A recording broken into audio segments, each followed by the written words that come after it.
Welcome to Ecomo Excel. Today we'll do a basic pivot table. Pivot tables are great when we want to analyze and visualize a large data set.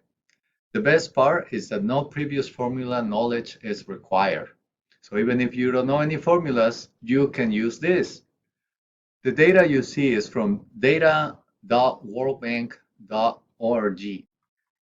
It shows the total population by country, region, and income group. We have simplified the data to only show the latest 3 years on file. Let's get started. You want to go to the Insert menu, and then right here to the left, you see the button for Pivot Table. We're going to do a click in there, and then this question comes out in the box, basically asking us where is your data range. So we want to make sure all the cells with information are being captured. And it's also going to ask us where we want the pivot table to be placed. Generally, we want to go in a new worksheet, but know that you can also set it up on the same worksheet that you have. So for this example, we're just going to hit OK, and immediately a new sheet is going to be created at the bottom. We can rename it right here, just as pivot table,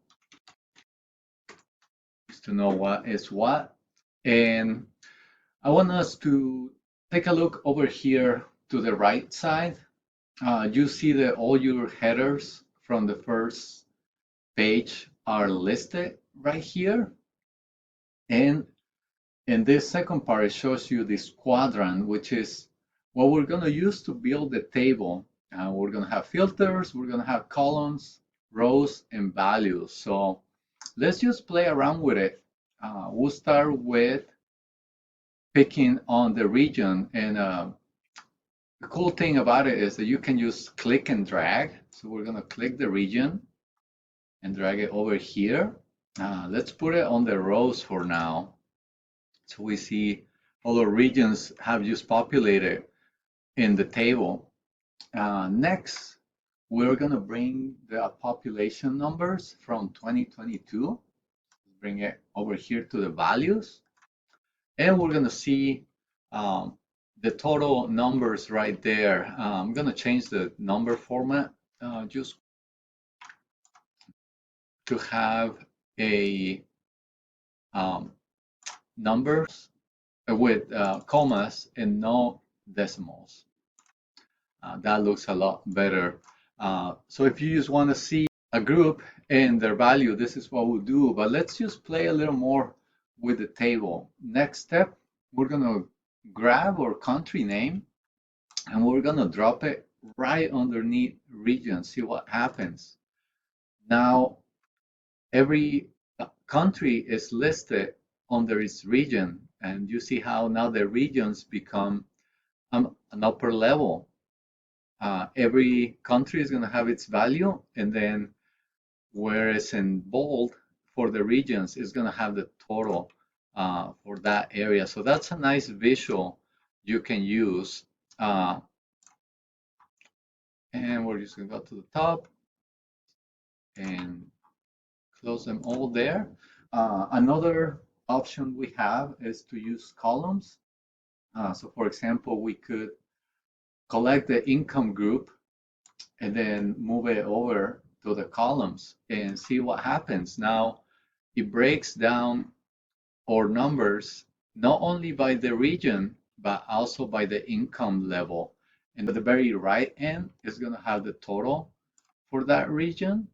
At the bottom of each group is going to have a total for the income level. Bottom right corner is going to have the total of both the column this way and then the rows this way. So that is kind of a cool visual there. The last quadrant we're going to talk about is the filters. So I'm going to move the region to the filters and see what happens. Now all the countries have come up and the region at the top has become a filter. So we can use it with a small triangle button. Then we can just select a specific area that we wanted to see. So we're just going to click on North America, and it listed everybody as a high income. That's interesting. But we're just going to select them all back, and we're going to change it a little more. We're going to put the income group into our filters. So now you could filter by the income level.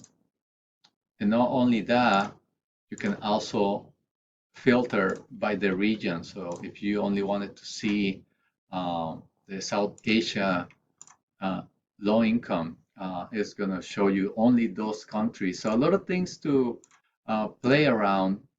So right now, I'm just going to leave all the countries there. And the last feature we're going to see today, we're going to be bringing the other years. We're going to bring 2021 and 2022. So you can also add different data from different periods.